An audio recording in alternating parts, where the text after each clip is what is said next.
Listener discretion is advised.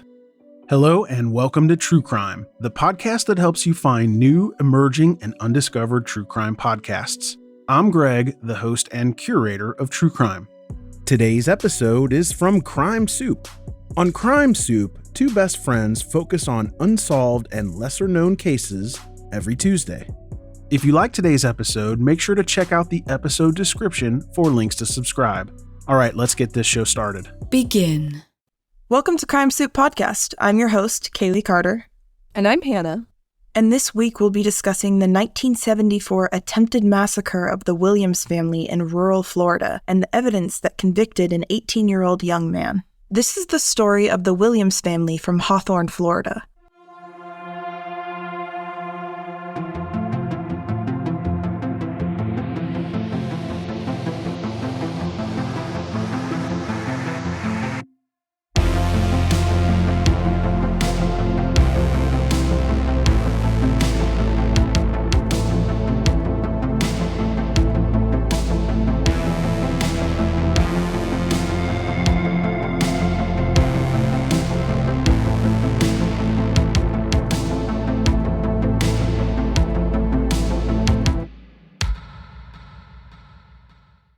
On the evening of Sunday, November 24th, 1974, Mr. Wyley Williams, who was a 29-year-old married man with 3 sons, left for his night shift at the hospital, not knowing that when he returned home, his wife and children wouldn't all still be alive.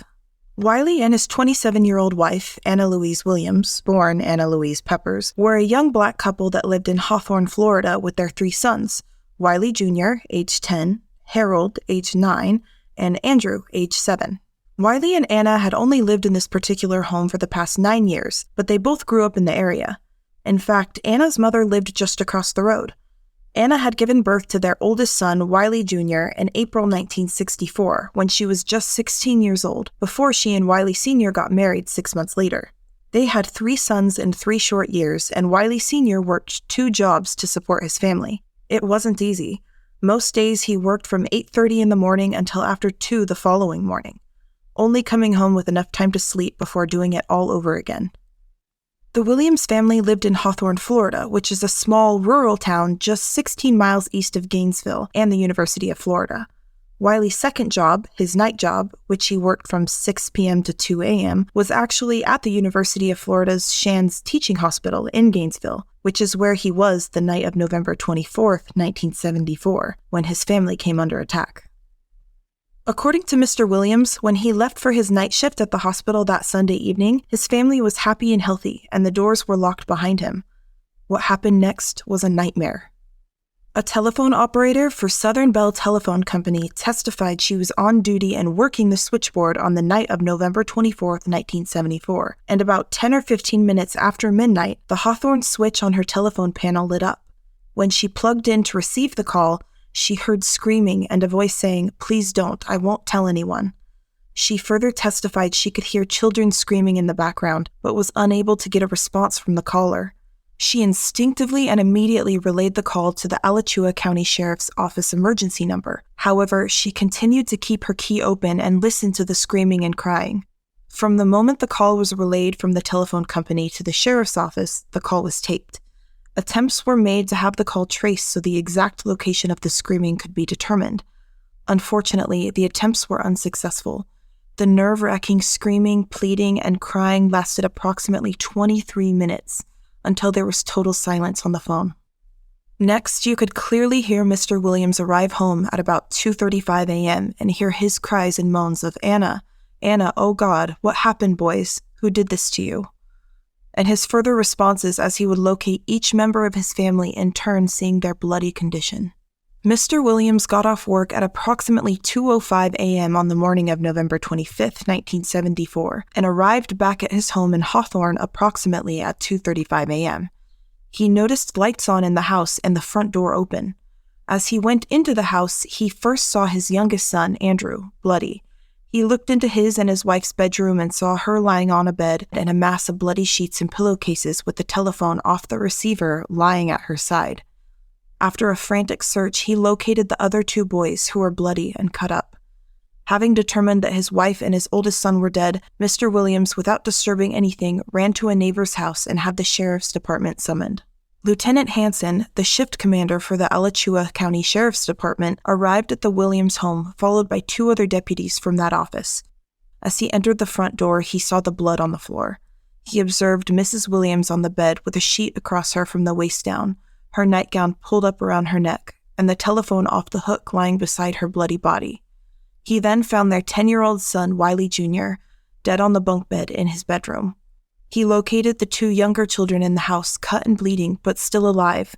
The scene was secured by the crime scene investigator, and the criminal investigation commenced immediately. Blood was observed on the ground from the front door out to the fence some 33 feet away, apparently left there by Wyley Jr., as his assailant chased him out of the house and dragged him back inside. Harold and Andrew were given first aid at the scene and taken to the Alachua General Hospital for treatment. A neighbor, Mr. Boyer, testified that on the evening of November 24th, he watched a television program and some news and went into his bedroom. This neighbor lived about 100 feet away from the Williams house. After being in his bedroom for some time, he heard children screaming, which, according to his testimony, was back around the Williams house. He looked out and saw lights on in the house and the front door open. The screaming continued.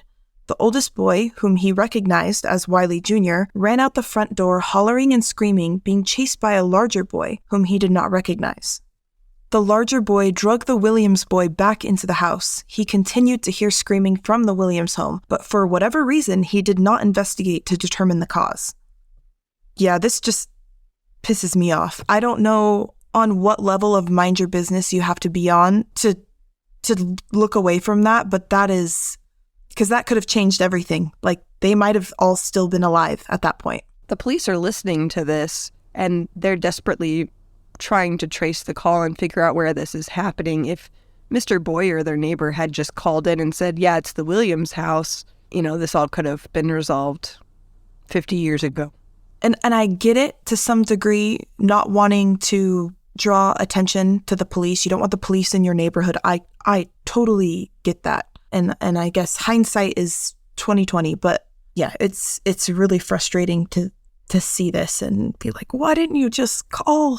It's frustrating to know in hindsight what was happening and that the police probably could have helped. But yeah, it also makes me wonder if this was a common thing, because I have had neighbors in the past where they're very loud at late hours, and for the most part, I try to ignore them because they do it so often. I have no idea if that's what was happening here, if he's just like, because, there were 3 boys aged 10, 9, and 7, so I'm sure there was actually probably a lot of rambunctiousness, I guess. Yeah, I would say that. The boy running out the yard and getting dragged back in, I guess you could maybe mistake that as just the boys are up really late when they shouldn't be, and they're messing around, they're roughhousing.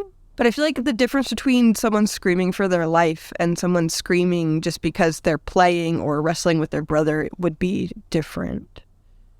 I hate to say it, but a woman would know immediately. A woman would know immediately. That something was wrong. Yeah. I just feel like you'd be able to hear the difference in the screams, especially so late at night, because it was a little after midnight, right?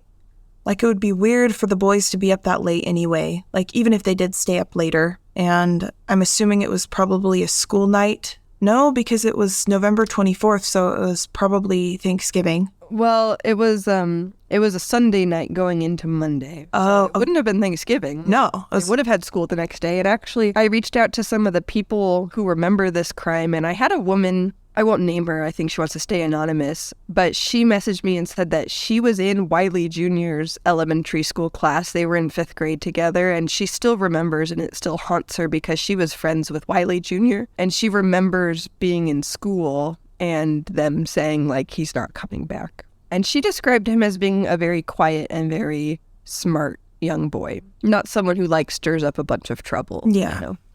Harold Williams was seen at the Alachua General Hospital by Dr. Summerlin at about 4:30 a.m., who described his condition as critical. His body had 32 stab wounds from top to bottom. He had suffered acute blood loss, one of the stab wounds being in the heart and one penetrating the stomach, liver, and diaphragm. Open chest surgery was required for repair of the 3/4 inch wound in the right ventricle of his heart. The wounds to his stomach were repaired. In the course of the medical procedures, he suffered cardiac arrest, requiring heart massage to restore the heartbeat. Have you ever heard of that? Have you ever heard of a heart massage? I've literally never heard of a heart massage. I don't know what that is. I imagine it's like the zzz things. What are they called? The defibrillator? Yeah, the defibrillator. That's what I thought of, and I was like, why would they call it heart massage? But maybe I just don't know what the heck that is. I wonder if maybe they're using an old-timey word. I'm going to look it up really quick. Okay.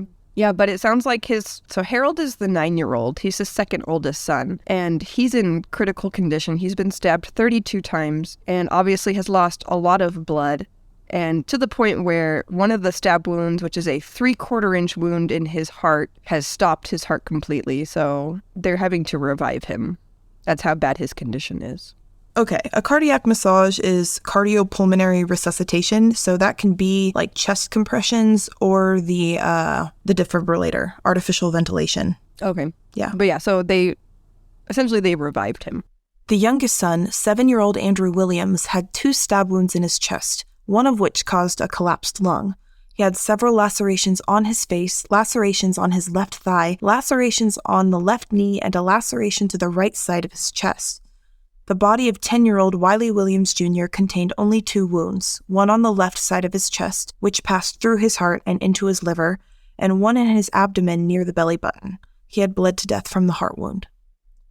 Wounds on the body of 27-year-old Anna Williams were described as too numerous to count. She had at least 15 wounds in the left breast, which were described as slash wounds, causing it to nearly be severed. There were wounds literally all over her body, and they were made by 2 different knives, one a smaller knife approximately 1/4 inch wide, and one inflicting wounds 3/4 of an inch wide and approximately 6 inches long. Her official cause of death was hemorrhaging from the numerous stab wounds she received. Okay, I want to talk about the different wounds that the bodies received. I know it's really gory, but there is, I think, really important information to be assessed, because based on what happened to them and the violence that they received, I think it tells you a little bit about what the intentions of the perpetrator were, maybe who the main targets were. Yeah, whoever killed Anna was angry. Like, this is overkill. 2 different knives, and how they couldn't even count the stab wounds because they... Yeah, so I think the main assumption, and I agree with it, you can let me know if you disagree, but I think Anna, the mother, was the main target of this attack. I agree with that. And the very excessive violence directed specifically at her heart, at the left side of her chest, seems very purposeful. I don't know if there's like a symbolic meaning behind it. Actually, 3 of them were all stabbed directly into the heart, because Anna was stabbed in the heart. Her oldest son, Wyley, he was only stabbed 2 times, which is insane because everyone else was stabbed excessively, like all over their bodies. Wyley Jr.'s wounds are odd to me because he was only stabbed twice, but they were extremely fatal stabs to his abdomen and his chest. But he was also stabbed in the heart. And then Harold, that we talked about earlier, he had a 3/4 inch wound, which I think is supposed to match the size of the 3/4 inch knife. So there were 2 different knives used. One was a 1/4 inch, which it's a really narrow knife, right? That's a super narrow knife. That's small. How long was it? Did it say? We don't know. It never said how long it was. It just said it was a 1/4 inch wide. Is that like a stiletto? What is that? Like, measuring that on my finger, that's like a freaking ice pick, not a knife. Yeah. That one really confuses me, and I don't know how to interpret it. And I don't think they recovered that knife. I don't think any of the murder weapons were recovered. So I'm just trying to figure out what that even was, and I'm sure someone smarter than me is like, obviously it's this, Hannah. Okay, well, I actually have a question. So it seems all of the boys were stabbed with the 6-inch long knife, the larger knife, right? But not the smaller knife? Or we don't know for sure. Harold said that I'm trying to figure it out. I don't think we know for sure. I know that Harold, the wound in his heart was the 3/4 inch wound, so that's the 6-inch long knife. It doesn't say what was used on Wyley or Andrew. And then they know for a fact that Anna was stabbed with 2 different knives. Well, the only reason I ask or think it might be relevant in any way is because if the main target of this attack was Anna, and they brought the smaller knife basically to torture her, like, not to kill her yet, but make To threaten her or something. to threaten her, or just make it the killing drawn out as long as drawn out as possible. So it was miserable for her. So they stabbed her with the small knife first, and then they were going to kill her, make it fatal with the larger knife. If for whatever reason, that seems really sadistic, but I mean, the killing was really sadistic in every way, like all of it was. And so if all the boys were stabbed with the larger knife, I guess in my brain it would say, okay, they were trying to kill the boys just to kill them, get them out of the way. And then the real target was Anna, which was torture and then to eventually murder her. Yeah. No, I think the assumption by police, and I can't remember if I read this somewhere, but I believe the boys were all sleeping, because obviously it was like between midnight and 1 a.m. So it sounds like someone either broke in or was let in. I don't know if it was someone that she knew, right? Somehow a man gets into the house, and I believe the kids awoke because they heard the struggle from their mom. They heard their mom arguing or screaming and fighting someone. And I think they woke up, and then essentially just a massive attack happened where suddenly the perpetrator doesn't have just one victim. He's got an adult and 3 medium-sized children, you know. Because, I mean, a 10-year-old, that's a child, but it's still a child that could fight you. You know, Wyley might have been trying to defend his mom. Yeah, and I mean, Wyley ran out of the house. He was trying to get help. And actually, the neighbor, it doesn't say it here, but the neighbor that Wyley Sr. ran to was actually Anna's mother. Anna's mother lived across the street. But how close across the street is, I'm not sure, because this is a rural area. So I don't think it's like the suburbs where you've got a house just like a quick jaunt, like a 10-second walk across the street. It's probably like, you know, down the lane or whatever. I guess that would make sense. Your brain is in shock. You know that family will help and understand, and yeah. And here's the other thing that is actually really important to this case, and we don't know the answer to it. Nobody does except the people who did it. There is some speculation that there was more than one perpetrator, possibly 2 perpetrators, but there's no evidence to back that up. There's so little evidence in this case that it's entirely possible, but it's pure speculation. The boys only described seeing one person in their house. Neither of the surviving boys, Harold or Andrew, described there being multiple men or multiple people. But it's possible that even if there were, they wouldn't have they didn't see them anyway. Yeah. So we don't know, but the assumption is that there was only one because only one specific man was seen, and we'll talk about him later. That's crazy, though, because, yeah, actually, now the more I think about it, the 2 different knives theory with 2 different people makes sense. But why did they kill Anna like that? Like, I don't understand why they were, like, that seems like a super violent, angry crime.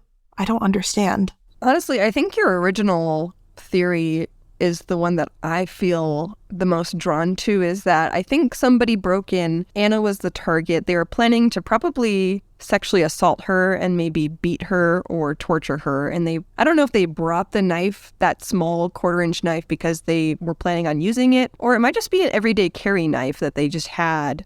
Yeah. Like it could be a pocket knife. Yeah. Right? Because pocket knives, they have those tiny little blades. Yeah, that's true. Yeah. It could just be something that they had on them. There's lots of people who they just have a knife on them that they carry around for, like, this is farm area. You got to have a knife on you if you're like, you know, what are they called? Like cutting twine and stuff. I don't know, like off of hay bales. Yeah, no, that makes perfect sense. And I completely forgot about for some reason in my brain, this really thin knife was long and thin, even though that makes no logical sense. It makes more logical sense that it was a little pocket knife. Yeah, so my theory is maybe that it was just someone was targeting Anna. They had a small knife on them. They were just being sadistic, and it sounds like she put up a fight and her sons woke up, and then the perpetrator probably was like, well, this little pocket knife isn't going to do the job anymore. I've got to kill all these witnesses. Went completely psycho. And so the 3/4-inch knife, Wyley Sr. later said that there was one missing from their kitchen. Oh. So there was a knife missing from their kitchen, according to Wyley Sr., because the police asked him, like, because they couldn't find the murder weapon, right? And they're like, hey, do you know of a 3/4-inch knife that's 6 inches long? And so he looked in his kitchen and said, we have one probably about that size and it's missing. So it sounds like the perpetrator just took the one from their kitchen and used it. Yeah, he only came with a teeny little pocket knife. That kind of also makes me think that maybe he wasn't planning on killing everyone. Yeah.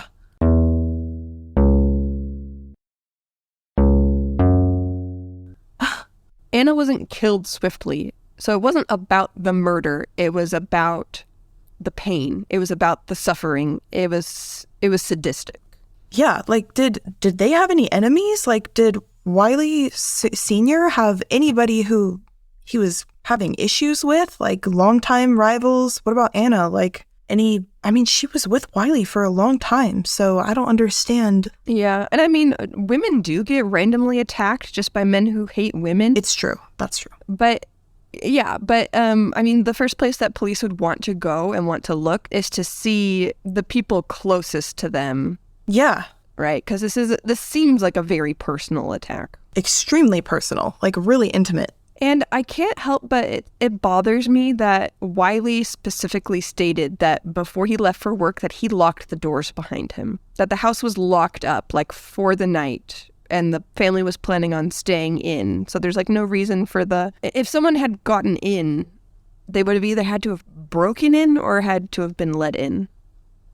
According to an article in the Naples Daily News from November 26, 1974, there looked to be a struggle. The furniture in the house was upset and the bunk bed in the boys' room was thrown on top of one of the boys. It appears the boys were asleep when they heard their mother fighting. Most likely, the man probably killed the kids to keep from being identified. Because 9-year-old Harold Williams was in critical condition after being so viciously attacked, it was crucial for investigators to get as much information from him as possible in case he passed away. In sworn statements from Harold's doctor, Dr. Glenn Summerlin, Harold was in serious condition and probably wouldn't be able to testify in court, which is why Circuit Judge T.A. Yon signed an order to preserve Harold's testimony. To prevent the failure of justice, the deposition of the youth could be taken, but only in the presence of the defendant, similar to trial conditions, and, at that time, any statements by the witness must be furnished by the defense as if it were a trial situation. Okay, I want to talk about this. So, Harold is their most, credible eyewitness because he's the oldest. He's only 9 years old. He's just suffered 32 stab wounds. At one point, his heart completely stopped and they had to revive him. But he is their best witness, essentially. So even though he's just suffered this really traumatic experience, immediately, police are trying to get information out of him because they're worried that he might pass away before they can get a perpetrator named. Yes, and if they did get information from Harold and Harold passed away, it's basically like a last word statement, which in legal terms can or cannot be credible. And so it sounds like they wanted to make this as credible as possible. So they were having a judge sign an order to basically say like this was legit. Because of his serious condition, 9-year-old Harold Williams' statement was taped in the Alachua General Intensive Care Unit. Often incoherent and making delusionary statements, even prosecutors discounted. He told the events he remembers of the night his family was attacked, naming Jesse Raymond Rutledge as the perpetrator. So they videotaped him. So there's a video recording of Harold Williams essentially making his witness statement so that they could play it in court. Yeah. That's what it sounds like. But he's making, as they say, delusionary statements, which, makes sense considering how much blood he's lost. And here's the thing. The reason that this situation bothers me so much, which is probably obvious to everyone listening, is that one, he's a child. He's 9 years old. Getting a witness statement from a 9-year-old in the first place is already going to be a little bit shaky because they're so young. But then it compounds and gets worse when you take into consideration that he's been stabbed 32 times. He's in critical condition. He might at this point be under the influence of sedatives, drugs. Like they're probably giving him something. I'm sure he has pain management. Yeah, you're right. There's no way that he's probably not on some sort of pain medicine. So it just doesn't feel to me like anything that he says during this critical time that he's essentially dying should be admissible. But I'm also not a lawyer or a judge.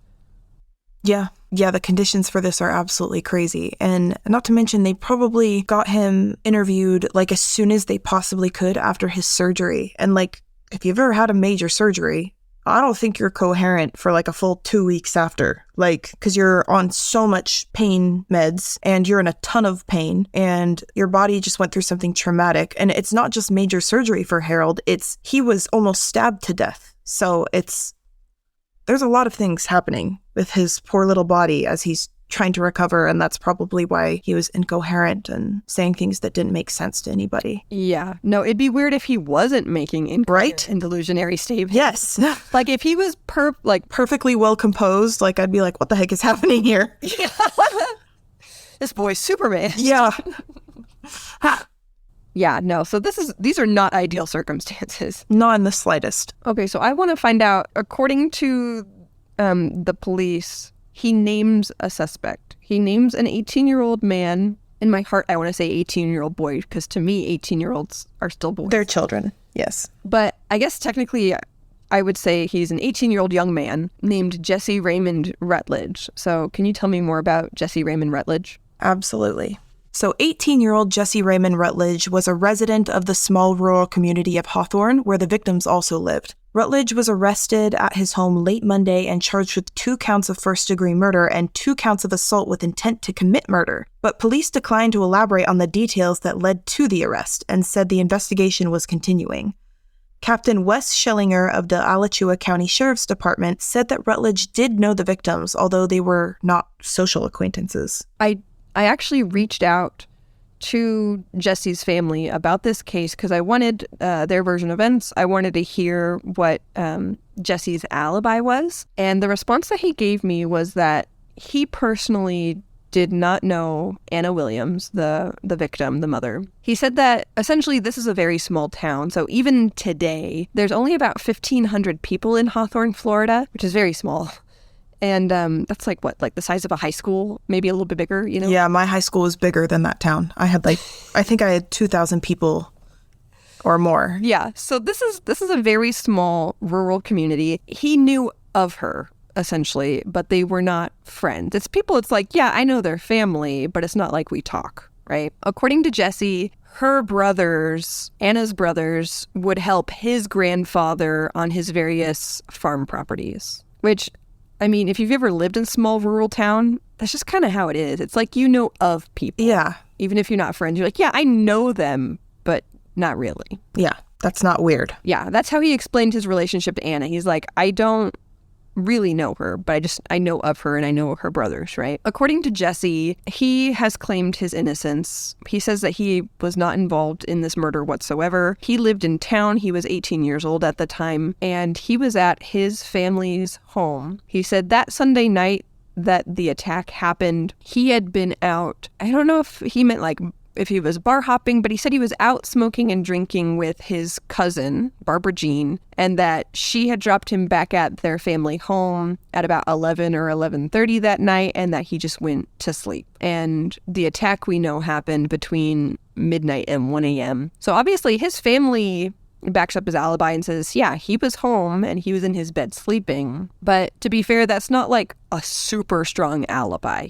Because if you're in your room and the door's closed and you claim you were just sleeping, it's really hard to corroborate that, because theoretically it's like, oh, he could have just slipped out his window and nobody would know, and he could have committed these crimes.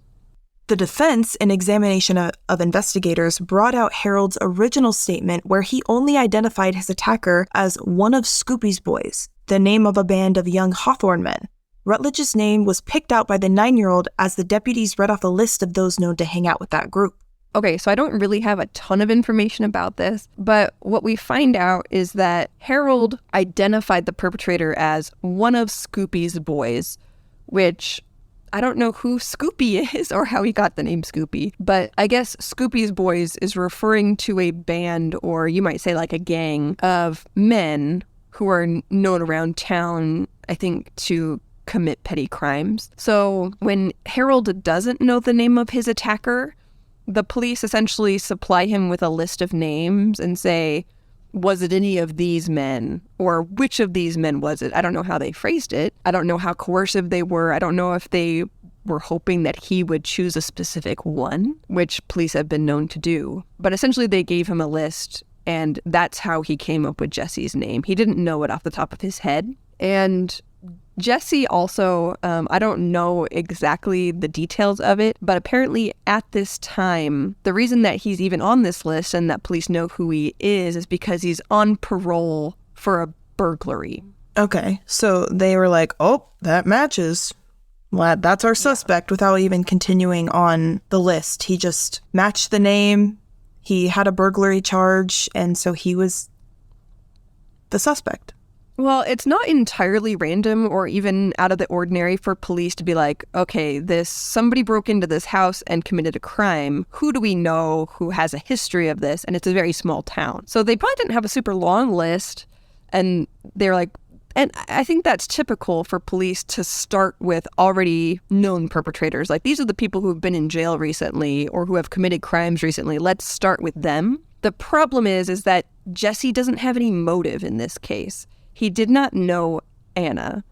He was not really familiar with her. And from what we said earlier, it looks like a very personal attack. It seems like someone really wanted her to not just die, but to suffer. And as far as we know, the house wasn't actually burgled. Like, nothing was taken. Exactly. So it doesn't match his past crimes. And it's a big jump from being a burglar to a sadistic killer. Exactly. That's what I wanted to say. I was like, burglars don't commit heinous murders just because. Like, that's not how this works.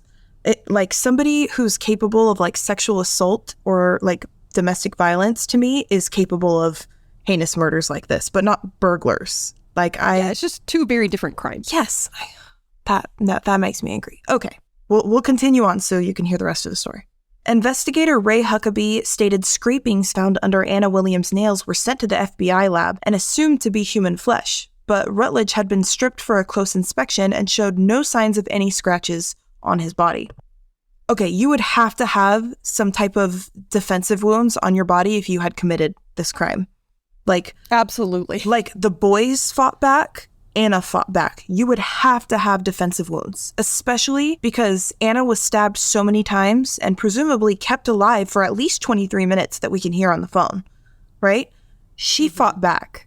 Like, there would be defensive wounds undeniably without, especially since, like, Anna was potentially sexually assaulted. Like, yeah, for sure. So that makes no sense that Jesse doesn't have any defensive wounds on his body if he did it. He has absolutely nothing, which is why, as we get even further and we learn more, it makes no sense that he could have committed this crime, because there would be something. At least something. Especially since he's arrested immediately. Like, this is less than 24 hours later. And there would be, like, no, like, he would have some traces of DNA left on his body, especially, you're right, in that short amount of time between the time this was committed and the time he was arrested. Like, I'm sure his room was searched. There would probably be blood or DNA in his room. Like, it was a bloody murder. Oh my God. Okay, let's continue on.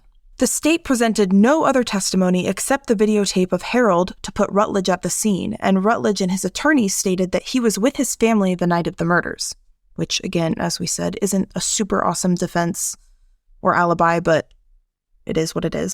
Polygraph examinations administered to Jesse and came back inconclusive. But we all know that polygraph is kind of bunk science anyway, so it all comes back inconclusive. If I even hear that someone has passed, failed, or had an inconclusive polygraph examination, I just ignore it for the most part. Same. Like, cool. Like, to me, it just feels like someone, just handed me a bunch of junk science and was like, do you want to look at this? And I'm like, no, I don't. Absolutely not. Where's the real shit that I can look at? I just ignore it. Like, to me, it's not even worth taking into consideration. Yeah, I feel like, I bet you they knew that they're kind of shit science, but it helped sway public opinion in a huge way, I bet you, because it was just like, oh, a polygraph test. And nobody knows, like, random people don't know the ins and outs of polygraph science, right? And how it works or what that means. But we hear that it's a lie detector test and we automatically are like, oh, that's really, like, that's crazy. We have science to detect lies, and the general public just falls for it. So what also I was just thinking today actually about is that Jesse, he has every reason for this test to come back inconclusive, because not only is he young, like, he's only 18, so to me he's still like a young man or a boy. Some of the tactics that police use to try and trick you into, like, falsely confessing and things, he would have been a prime target for this. He would have been vulnerable to falsely confessing. What's insane is that he never does. He never falsely confesses. He maintains his innocence throughout all of this. The jury of 4 men and 8 women returned its verdict late Tuesday afternoon on November 4th, 1975, a year after the attack. After deliberating for about 5 hours, Jesse Raymond Rutledge was found guilty of 2 counts of first-degree murder and 2 counts of assault with intent to commit murder. So what evidence at all was he convicted on? Because this seems insane to me. So I'm assuming since they didn't have DNA technology at this time, there was just a lot of dependence on circumstantial evidence. But even that is lacking because Jesse had no connection to the family. He didn't even know Anna. We don't even know if they've ever talked or met, right? Basically, the entire prosecution was based on the testimony of Harold Williams and his testimony from his hospital bed. Did Harold survive? Yes. Okay. There's just a lot of factors. Okay, we'll continue on so I can tell you all of the physical evidence they found at the scene to support convicting Jesse. During the course of the trial, which lasted a week and a half, Assistant State Attorney Ken Herbert developed his case around the eyewitness testimony of surviving son Harold, the polygraph test results, and the discovery of uncommon B-type blood at the murder scene. The prosecutor suggested the motive for the stabbings was sadistic, nothing else. Yeah, so I literally work in a blood bank. Oh, okay, well, professional on the case here. Well, no, I'm not a professional, but I'm just saying I don't think we've ever run out of type B. We've run out of B negative, AB negative, but if he's just B positive, I would not call that a rare blood type. Okay, so right here on Google it says that about 10% of people belong to blood group B, making it one of the least common blood groups. Yes. If it was someone with O negative or AB negative, that would be much more of a smoking gun. This is it's rare, but not. And they didn't even have an exact blood, an exact blood profile for the blood found at the scene either, right? It was just B type blood. Not even... Yeah, they didn't know the RH. They just said type B. And if they had been a little bit more exact in the court documents, I wish they would have said if it was B positive or B negative. Because B negative is significantly more rare. And that makes more sense that you might be like, whoa, he's B negative. What are the odds? Yeah. Yeah, obviously technology's come a long ways. And now we can actually say if it was his specific blood or not found at the scene. But this blood found at the scene and the scrapings underneath Anna's fingernails, they have never been tested. That's fucked up. Plain and simple. Plain and simple. Why did they redo that? What has Jesse ever petitioned for a retrial? So all of his appeals have been denied. He's been in prison now for almost 50 years. But here's the thing. If they think that they caught someone and they feel like they have the right guy and a jury found him guilty, why would the state, right, from their perspective, why would you spend money to just further this case when it's already closed? So you know for sure. Oh my God, I hate that. No. Yeah, that's one of the biggest problems. With our justice system, it's all about money. I mean, they don't want to spend money that they don't have to. They have a limited budget. So if you convict someone or if you get a false confession from someone, your hands are clean. You're done. You can just lock them up and then you move on to the next case. That is so royally fucked. I hate it so much. And they couldn't even come up with a motive for him. The one that they come up with was just, they said, sadistic. Sadism. Yep. They're like, we don't know why he did this. He doesn't even know this woman. But we think that he broke in and sadistically assaulted her and severely stabbed her and all of her children just because he's a sadist and he likes causing people pain. They really do not give a fuck about logic, do they? In the slightest. It gets worse. Okay, let's tell them about how it gets worse. Good God. On the day the jury was supposed to decide Rutledge's sentencing, Assistant State Attorney Ken Herbert played portions of the horrific 911 call, which jurors were not permitted to hear earlier as evidence in the trial. The screams and cries on tape were so upsetting that some people had to walk out of the courtroom. That seems not right either. They don't even know if this guy did it. Who was Jesse's representation? Why were they not allowed to hear it, and then why did the judge allow it later, before the sentencing? I literally don't understand. Maybe a lawyer could explain this to me, but yeah, the 911 phone call was not permitted into evidence. They were not allowed to play it for the jury, but they were allowed to randomly just play it right before the jury is supposed to decide his sentencing. So obviously they hear this horrific phone call. It's very upsetting. It would be upsetting to anyone. And so of course, as soon as they hear it, they're going to be unnecessarily put all of this horrible emotion onto Jesse, and it's going to affect his sentencing.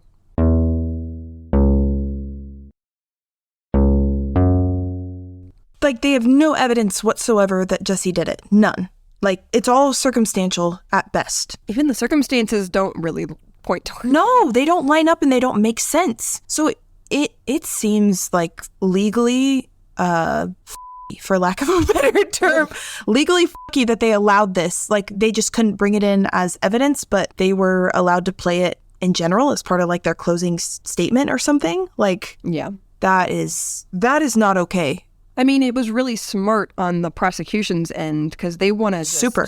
Yeah. They want to nail this coffin shut, and they're like, okay, and here we go. And that would do it. It worked. Yeah, that would obviously do it. 100%. After only 2 hours of deliberation, the jury recommended death by electric chair. Rutledge maintained his innocence throughout the entire trial and sentencing proceedings and sat motionless as the verdict was read. His state-appointed attorney felt that his client's conviction was lacking evidence, especially enough evidence to warrant the death penalty. There was also the completely unexplored possibility that a second person had taken part in the crime. Despite his best efforts, Jesse's defense attorney, James G. Fiber Jr., was unable to get his conviction overturned, but he was able to get 400 signatures from Hawthorne residents, urging the death penalty to be taken off the table. He argued that the description of the attacker given by Harold Williams more accurately fit a man named Charles Sonny Besant, whom Miss Williams had once complained beat and sexually assaulted her. He charged that Alachua County authorities were embarrassed by the killings and desperate to solve them because deputies listened helplessly to cries of terror during the attack and couldn't trace the call. This is really important. Yes. So earlier when we were talking about the attacks and how Jesse doesn't know Anna, it feels like a very personal attack. It seemed very targeted and very sadistic. It makes more sense that the person who did this was someone familiar to her and had a grudge against her, possibly even having a history of violence against her. And apparently there was a man named Charles Sonny Besant, whom Anna had previously reported to police for beating and sexually assaulting her. Why the hell didn't they look into that? Because again, they had Harold's testimony that it was Jesse. They had a man in custody, and to them that was good enough. And it worked. I mean, they got a jury to convict this man, and the case was closed. He was given a death sentence, and Charles Sonny Besant was never investigated. Even though the eyewitness account from Andrew and Harold both described a man with a mustache and a missing tooth, which is a very specific description, and it doesn't match Jesse. It actually matches Charles Sonny Besant, the man who has a history of violence toward the victim. Oh my fucking God. Oh my God. How do you trust the police to do fucking anything? Like, I feel like this was very straightforward if they had cared about the actual facts of the case rather than patching this up really quick to make themselves look good and do it in a really easy way, because Harold said a name and therefore this was a super easy case for them. And it just seems like the worst part of this is the timeline. So this all happened and Jesse was arrested all within 24 hours. Like the crime was committed about midnight, so very beginning of the day. By the end of that day, that evening on Monday, Jesse was in handcuffs. Here's the other thing that bothers me. Okay, there's a lot of things that bother me, but the prosecution's argument doesn't make sense that just because it was Jesse's blood type found at the crime scene, because we already know that they stripped him down and he didn't have any wounds on his body. Exactly. How would you explain a man's blood being at a crime scene where would the blood come from? Where is it coming out of? Yep. He has no defensive wounds. They should be looking for someone who has a history of violence toward the victim, someone known to her, someone who would want to do this and had motive to do this, someone who currently has probably scratches and cuts all over his body, who has a mustache and a missing tooth and has probably fled town. but I'm not a police officer. I'm not a fucking professional, but sounds like I could be. This is so fucking sad. Jesse is still in prison, and he's been in prison for 50 years. He's been in there. He's my mom's age. He is now 66 years old? He was 18 years old when his whole life was taken away from him because the police found it convenient. In a rare move, in 1982, the Clemency Board asked the Parole Commission to reinvestigate Jesse Rutledge's conviction since Charles Sonny Besant had been identified so publicly as the probable killer. Prosecutor Kenneth Herbert said that the defense knew about Besant at the time of the trial, but didn't mention it to the jury. He also didn't deny that Besant might have been involved, saying it was entirely possible that Rutledge had an accomplice, noting that 7-year-old Andy Williams described an assailant with a mustache and a missing tooth, which did not describe Jesse Rutledge, so the boys may have seen two different men.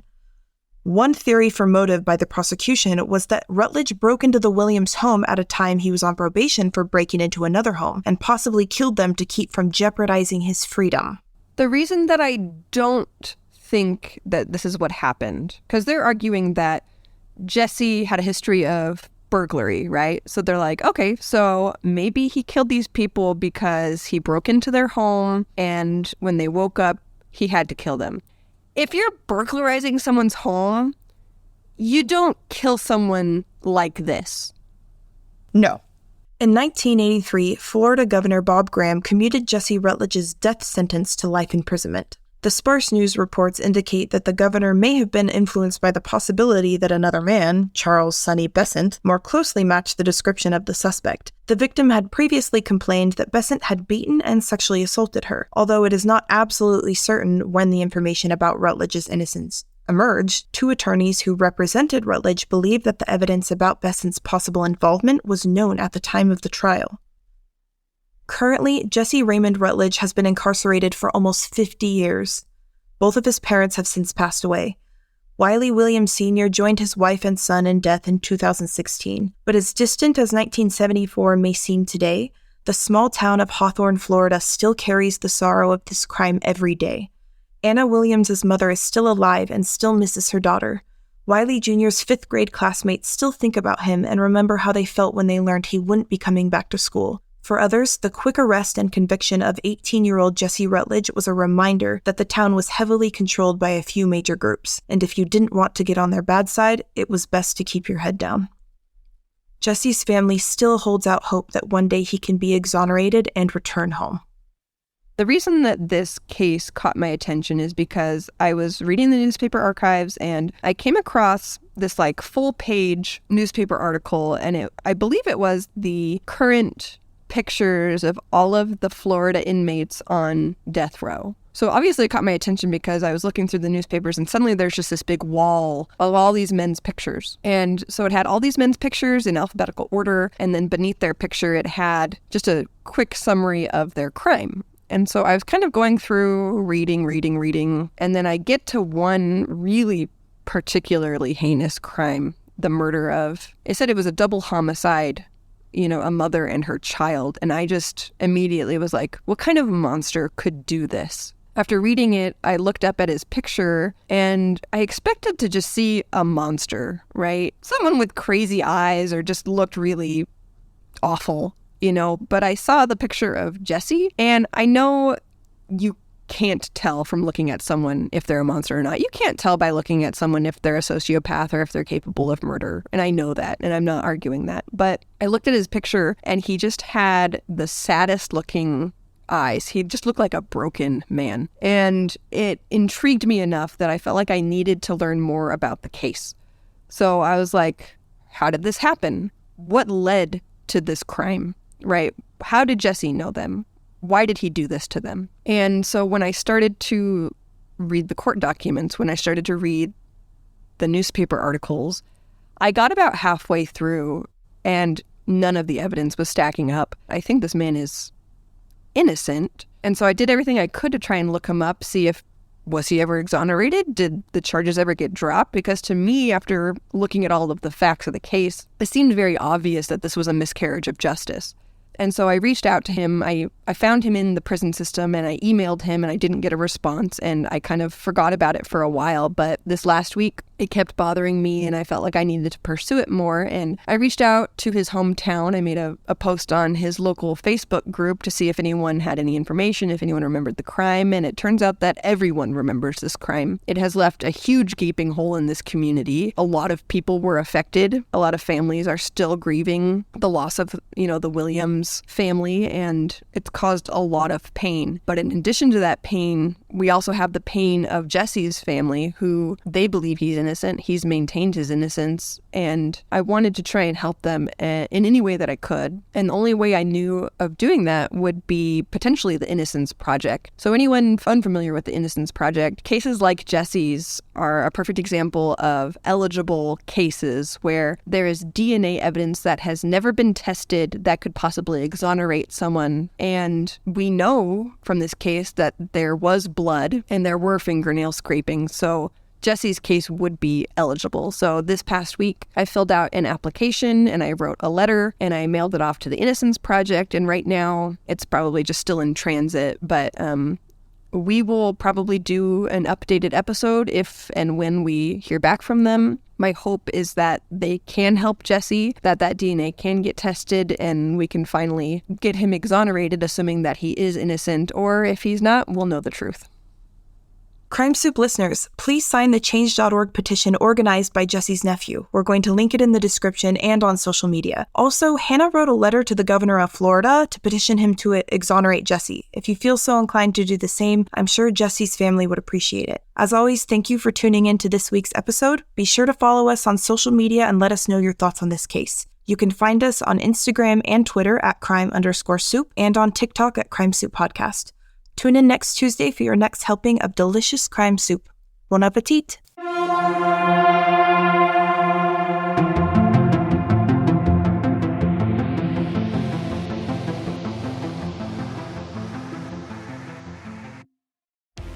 Thanks again for listening to True Crime by Indie Drop-In Network. If you would like to nominate a true crime podcast to be featured, just send me a tweet at Indie Drop-In.